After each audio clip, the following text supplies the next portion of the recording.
She came back home, soaking wet from the sudden rain. Jolin heard her soggy footsteps as she closed the door behind her.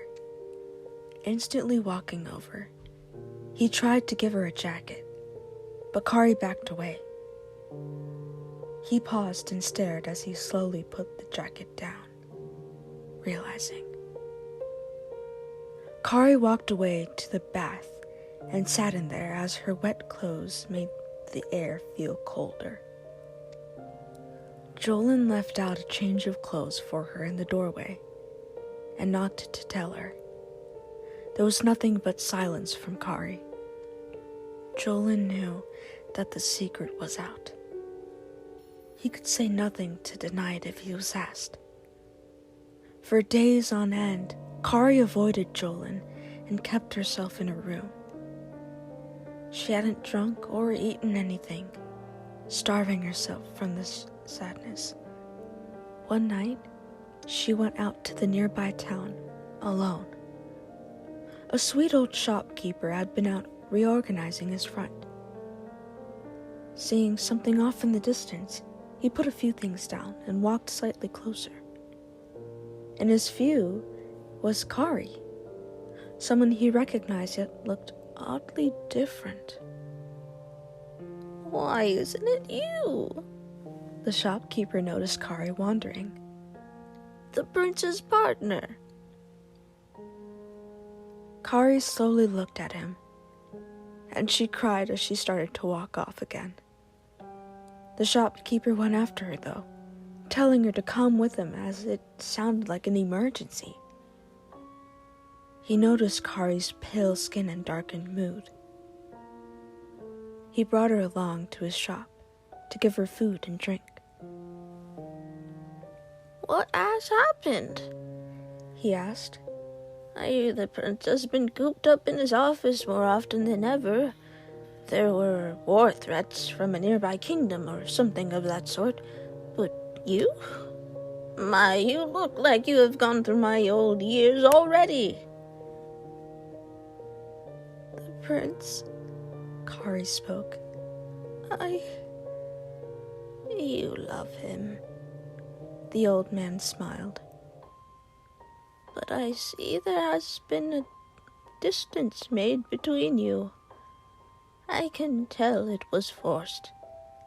I too had a similar situation when I was in my prime years.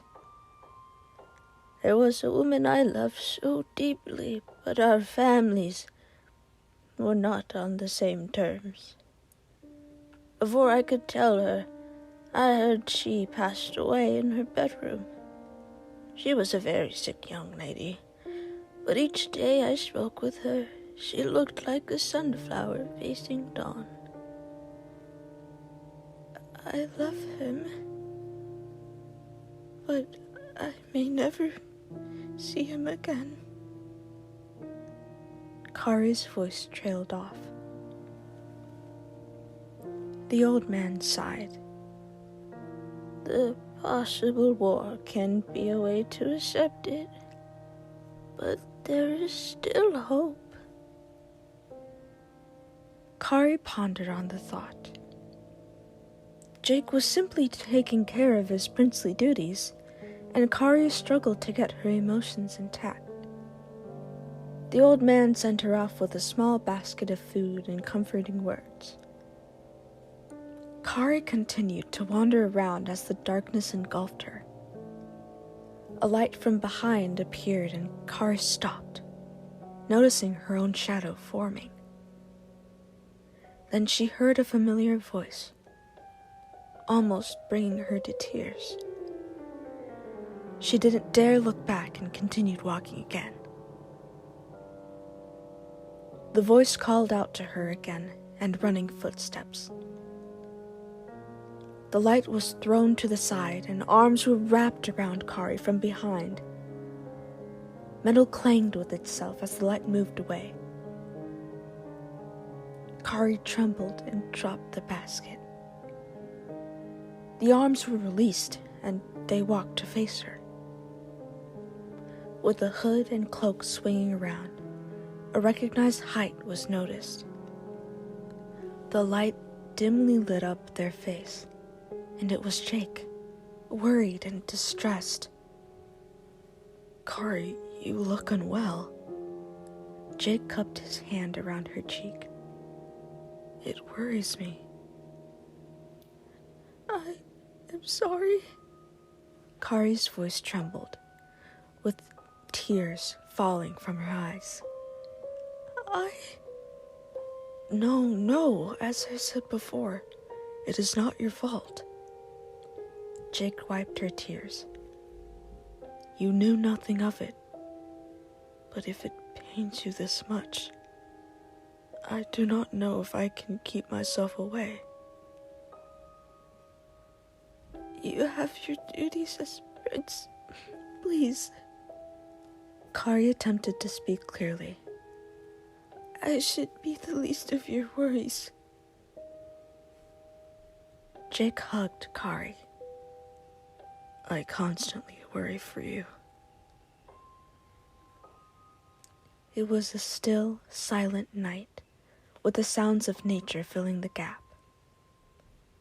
The two had stood there as the light on the ground was getting dimmer. Jake let go for a moment and quickly picked it up, rubbing the side to keep it bright.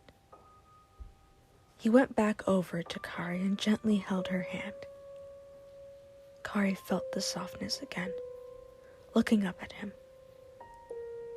"I heard from the old man that you have not been taking care of your health." Jake looked down at her. "Please, you must take care of yourself. Can you do that for me?" Kari looked down toward the ground, still troubled by her own emotions. Her heart was in many conflictions. She thought of Jolin and Jake, trying her best not to cry in front of him again. Jake placed the light upright on the ground, keeping his hand on Kari's. "Kari." Jake gently rose her chin, then let go. "Can you promise me?" "Yes." Kari slowly nodded. Jake sighed, pulling her in for a hug again. "Good." Kari felt weak in her heart and trembled in his arms, barely managing. She wrapped her arms around in response, holding a heavy, sorrowful feeling that weighed over. There was not much she could do to fully deal with it. Jake was barely able to help her. He only found her from the old man's quick message sent to him. "It is very late. I should help you walk home." Jake released his arms, holding her hands again. "But..." Kari looked up at him. "You must head back to the castle." "No. I should make sure you are safe before..." Jake barely gripped tighter. "I might surely never see you again."